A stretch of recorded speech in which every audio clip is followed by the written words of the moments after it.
Pocket পরোটা বলার একটাই উদ্দেশ্য, এটা পুরো সব পরোটা অনেক জায়গায় খেয়েছেন, অনেকেই বিক্রি করেছে, কিন্তু এইভাবে কেউ পারবে না, এই যে ভাজ করতে এই করতে এরকম ভাবে। পকেটে ঢুকে যাবে? একদম। তোমার পকেট আছে?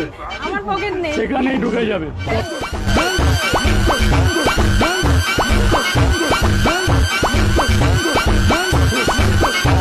হ্যালো গাইজ, আমরা এখন খেতে এসেছি রায়দার পরোটা।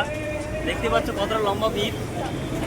জীবনের প্রথম আমরা লাইন দিয়ে পরোটা খেতে এসেছি শিয়ালদায়। তোমাকে রাজুদাকে সঙ্গে দেখা করিয়ে দেবো, আমাদের সঙ্গে জুড়ে থাকবে। তো লম্বা লাইন, ঠেলে ঠেলে ঠেলে যেতে হবে।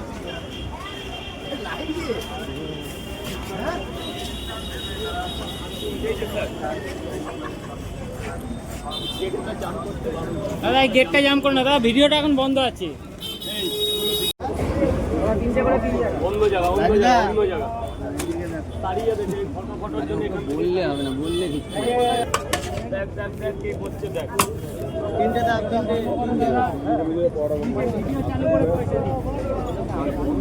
কি মজা আছে এর মধ্যে বলো তো, একটা গরিব মানুষ তিন জায়গায় দাও।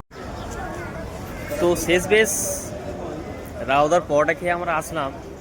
সব বলছে যে খুব ভালো, খুব ভালো। রাজুদার পরোটা মানে কেমন বলবো, মোটামুটি টেস্ট সব কিছু ঠিক আছে, কিন্তু ওনার কাছে খাওয়ার পানির ব্যবস্থা নেই। অথচ লাইন ঠেলে ঠেলে যেতে হবে।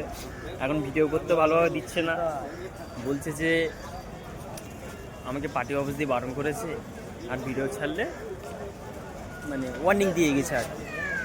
ব্যাস এখন এই 15